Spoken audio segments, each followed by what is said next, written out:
Today on Investigate TV Plus Weekend, AI can now put words in a politician's mouth and turn a lie into a viral story before anyone can stop it.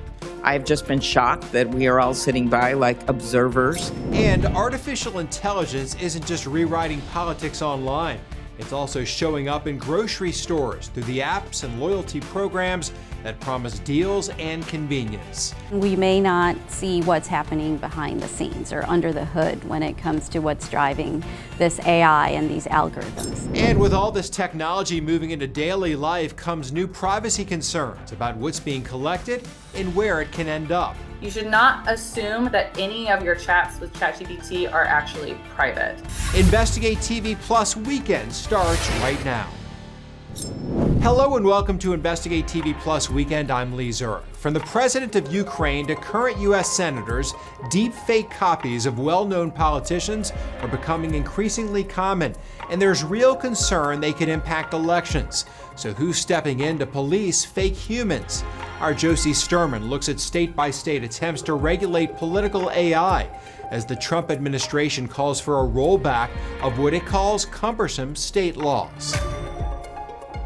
We've heard it over and over again. Seeing is believing. But in the age of artificial intelligence, can you really believe what you see? Not always computer-generated meat, because AI keeps getting better and better at making fake versions of real people. So experts tell us this is where we have to draw the line before imposter humans do serious harm to our democracy. Wow. The danger of what I call fake AI people or counterfeit people is really big. Jeremy Carrasco is a genuine, very real person with very real concerns about the future of artificial intelligence. If it gains the ability to make a perfectly undetectable human in video form, it becomes incredibly powerful. AI is already getting extremely close. Human deepfakes are all over the internet, with people's voices and faces replicated so well it can be hard to tell what's real. That's where Jeremy comes in. I feel a responsibility because I can see the differences and not everyone can. People send me videos all the time. And so this former piano teacher is now playing social media educator. The tells like the frame rate and the light and the movement are red flags for me. He's using his skills as an encoding engineer to school the masses on TikTok. With AI video this good and simple, how do you figure it out? Racking up high view counts as he breaks down the fine details of videos that blur the lines of reality and spark debate. A lot of this is something that anyone can spot given the right practice, essentially. But as AI advances, it's getting harder to keep up. Just like counterfeit money was illegal when money was invented, now we have this new influx of counterfeit humans flooding the zone. And what happens when there's counterfeit money is people have to look at every $20 bill. Like, that's not something we can do. And let's be honest, that's not something everyone wants to do, which could create problems when it comes to politics. Given the country's deep divide, experts say many people deliberately choose to believe what they see. People want to assume the worst thing about opponents, and so if you see a negative image of a Joe Biden or a Donald Trump, and if you agree with that message, you're going to accept that as a statement of fact, even if it's fake. Daryl West is an author and researcher with the Brookings Institution in D.C. For years, he's been looking at the connections between AI, disinformation, and democracy. If we don't address this problem, we are risking American democracy, because democracy requires compromise and negotiation. It involves respect for people with opposing points of view.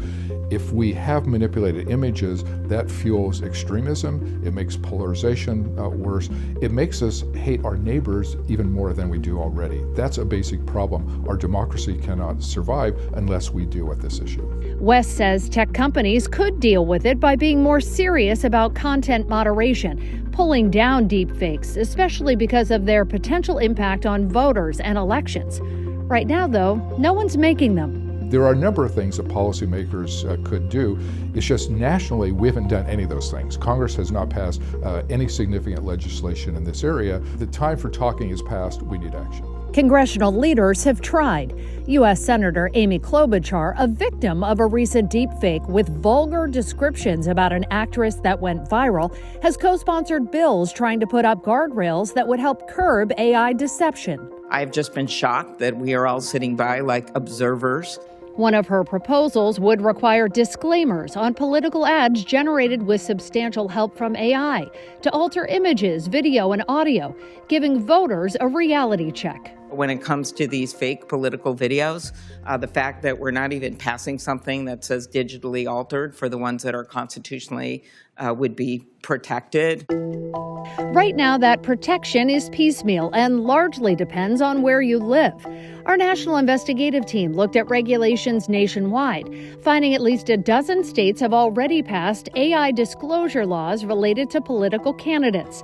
Some include specific rules for language, saying the content has been manipulated, altered, or generated by AI. Requirements that wording be a certain size or lay directly over top of a deepfake. Regulations that ban dissemination of AI content for specific time periods before and after elections. And some even give candidates depicted without a disclaimer the option to seek damages. We need to understand we're in a different world now. With the new digital tools, there's so many ways you can manipulate audio, video, and other types of things. And so people need to learn how to evaluate information in this digital world. So this is a good example of a meme account that's using AI, and every single post is a press conference. With real people. With real people. Jeremy Carrasco is doing his part to help them. Despite the controversies it creates, he sees political content as an on-ramp to conversations about AI. But he's not trying to sway voters or even say definitively when something is a deepfake. He just wants the audience to have the skills to figure it out themselves.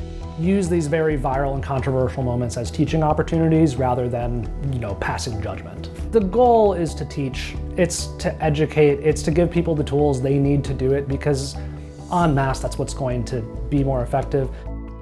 If you suspect a video is a deepfake, check out the profile of the person who posted it. If they have a lot of AI content, that's a red flag.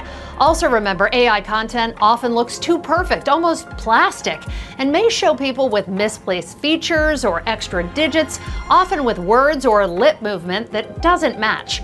And deepfakes often contain comments that are shockingly out of character. So if you see a politician or a public figure saying something that just doesn't seem right, be suspicious. And that same warning doesn't stop with politics. The very tools that can fake a candidate can also fake proof of what's happening in your community. Photos, video, even entirely made-up stories designed to push your buttons. We're seeing it used to make people angry, to drive shares, and in some cases to steer you into scams. So when something pops up in your feed that feels like an emergency, a disaster, a riot, a war, take a beat before you pass it along. Ask yourself, does this make sense? Can I confirm it's somewhere other than social media? Because experts say a lot of the time your eyes won't save you, your judgment will. And creator Travis Bible says the goal isn't to spot every fake, it's to stop yourself from spreading one.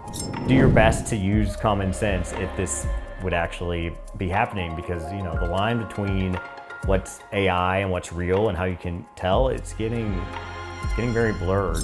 Coming up, AI isn't just changing what you see online, it could change what you pay in the store. From digital price tags to data tracking, we share what to watch for and simple steps to protect your privacy.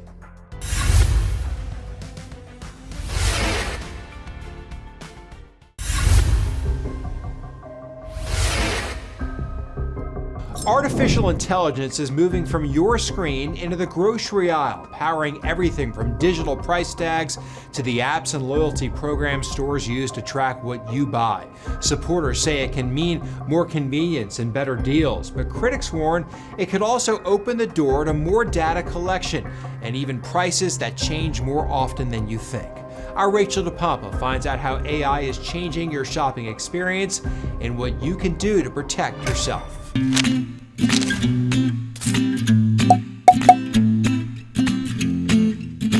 If I I called you a savvy shopper, you say. Oh gosh, yes. Does it give you a rush? Oh yes, it's a high. Every time Kimberly Roberts goes to the grocery store, 71 was the total, and we saved $51.40. her goal is to save 50% or more off her total bill. If you don't hit that, how do you?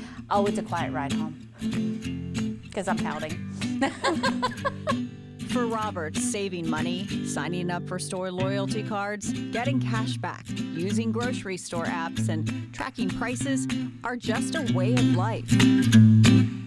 From the time I get up in the morning to the time I go to bed, we don't buy anything without thinking about it twice. She started clipping coupons after her husband retired from the Navy. We paid $42.58 and we saved $44.08, so I saved more than I spent. She's shared her journey to save money for years now. The days of the binders and the clipping coupons every Sunday morning, those are bygones. That's because extreme couponing has gone digital. And not just on an app.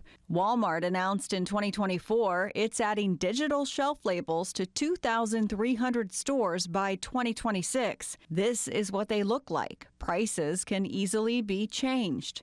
The company says they're to help with managing prices and stocking inventory.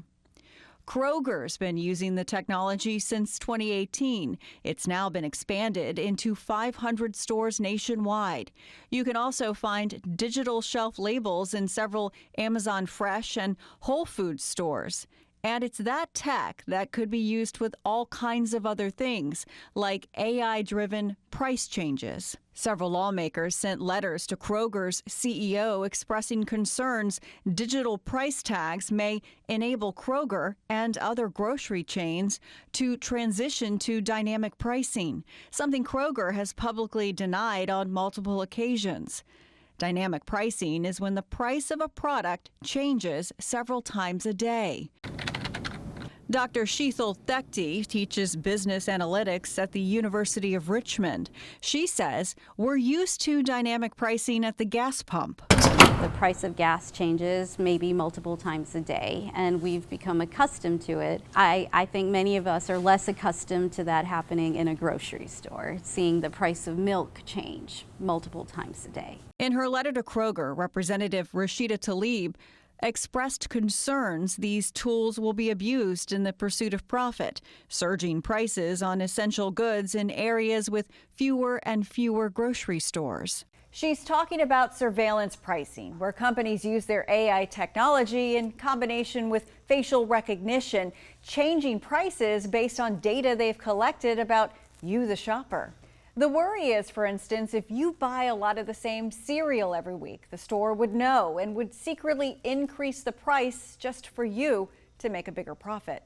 Dr. Thekti says surveillance pricing is common online. Do you think a lot of people just don't realize or know? I think many of us just see the front end of it, which could be the apps that these grocery stores want us to download on our phones, and we may not see what's happening behind the scenes or under the hood when it comes to what's driving this AI and these algorithms. AI is being used in stores in several other ways. For instance, Sam's Club is testing out cameras at the exits that scan your cart from above as you walk out, verifying you've paid, eliminating manual receipt checks and long lines. I think you can be nervous and skeptical about the way companies are going to use AI, but I think inherently, like the technology itself can be used well and can be used in a way that's not concerning or scary. Ben Winters is the director of AI and privacy at the Consumer Federation of America, a nonprofit that investigates consumer issues. He says your data is already collected by the grocery store every time you use their app or loyalty card, and that could lead to good things like discounts and sales specifically for you. But he says your data could also be sold. A lot of the concerns with AI is how data is collected and then used, and you can't have AI without data. And so the privacy thing is really essential. You can't have AI regulation without privacy regulation. There are currently 20 states with privacy laws, but nothing on the federal level. And there are no federal laws regulating the use of AI. The use of AI or just using data gives a competitive advantage to the stores. But it also gives a competitive advantage to the customers if a customer has the time and the energy to put into it. Are you worried at all, or do you adapt well? I think I'm okay with it. Our data is being used every day. We're on camera every day. Everything we do, we are being tracked. If you have a phone in your possession, you are being tracked constantly. So no, I'm not worried about it. I'd rather use that towards my advantage. And she does every day before she spends $1. I'm a numbers girl. I'm a cheapskate. I'm just straight up cheap. Oh yeah. But it's led to good. It has led to good. In fact, she just bought a new car with cash from all the money she's saved. Our national team reached out to the major grocery stores in the story. None responded back to us. If you're worried about AI tracking you, there are a few things you can do, like opt out of loyalty programs, pay cash at the grocery store, and update privacy settings, not just on your phone, but on your web browser. I never say anything to ChatGPT that I wouldn't be okay with someone else reading. That one rule can save you a lot of regret, because once you type a message, you may not control where it goes. How you can opt out of some data use, and how to safely use the tool next.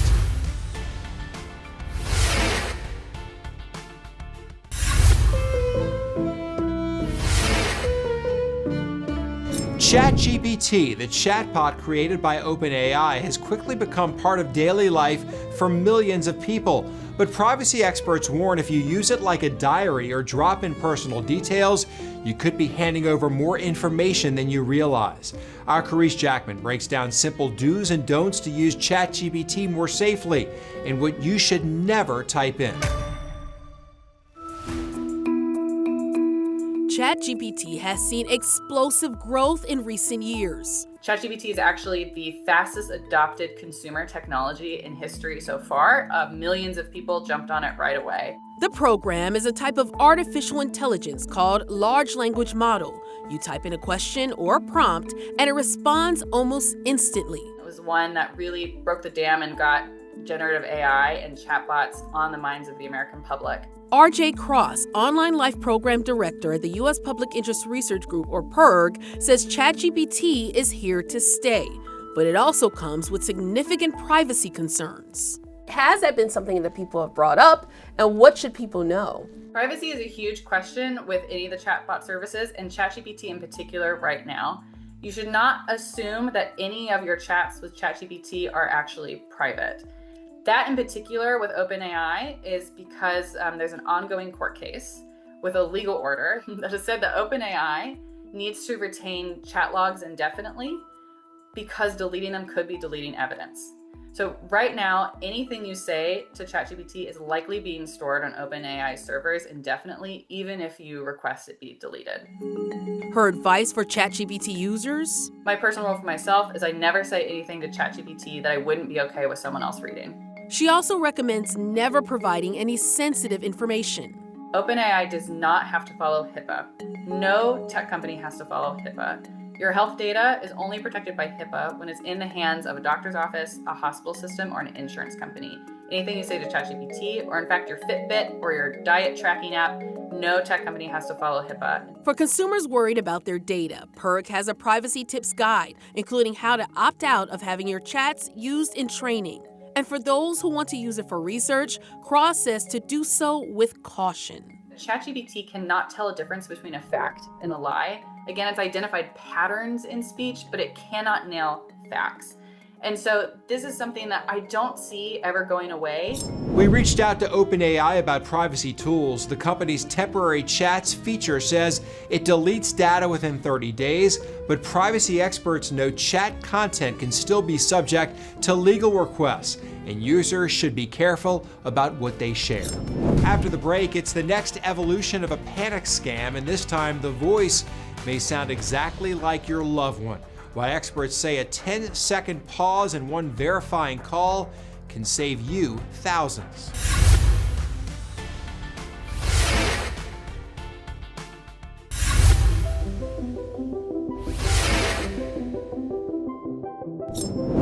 Scammers are using artificial intelligence to create a new kind of con, one that sounds exactly like someone you trust. With just a few seconds of audio, they can clone a voice, then send a panic message or phone call designed to get you to pay fast. Our Rachel DePompa breaks down how these voice clone scams work, the red flags to listen for, and the simple step that can stop you from losing money. 3 seconds of audio is all it takes these days to steal your voice. Artificial intelligence, or AI voice cloning, is quickly becoming the go-to tool for scammers. It's essentially when you use an AI tool that's already available and you train the AI to reproduce a specific voice. Abhishek Karnik is the head of research at McAfee. He says in a recent survey of 7,000 people, 1 in 4 said they'd experienced an AI voice cloning scam or knew someone who had.